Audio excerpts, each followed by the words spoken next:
해도 후회, 안 해도 후회. 결혼에 대한 철학자 키에르케고르의 유명한 말이죠.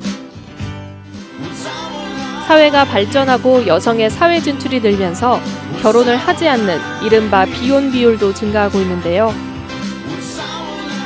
하지만 자발적 의지가 아니라 결혼을 하고 싶어도 하지 못하는 경우도 있다는 사실 알고 계신가요?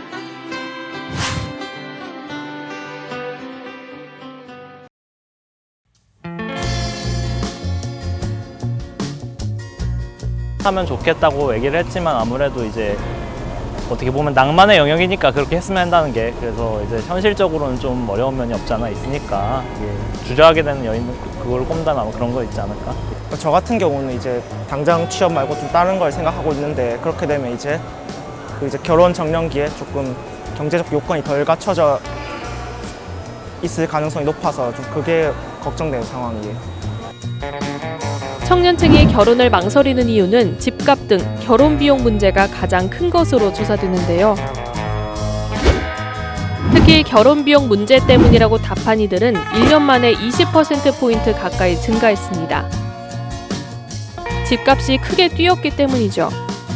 집값은 결혼 비용의 가장 큰 부분을 차지하는데 부모님이 보태주지 않는다면 신혼부부의 월급만으로는 전세도 살기 어려운 수준입니다.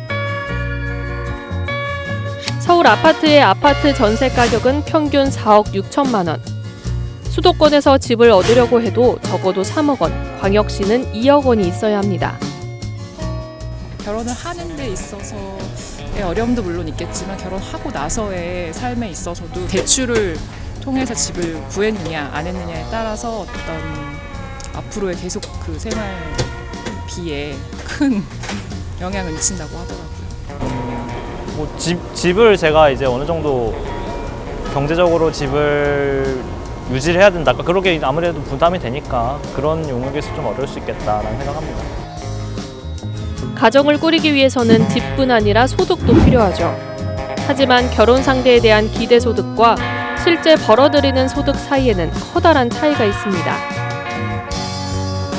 한 조사에 따르면 39세 미혼 여성의 74.2%는 남편감의 월 소득을 300만 원 이상이라고 응답했죠. 남성의 절반 이상은 아내감의 이상적인 소득으로 200만 원 이상을 꼽았습니다. 하지만 현실은 어떨까요? 또 다른 조사를 보면 39세 이하의 청년층 가운데 500만 원 이상의 월급을 받는 이들은 5.4%에 불과했습니다. 10명 가운데 6명은 300만 원 이하의 월급을 받고 있죠.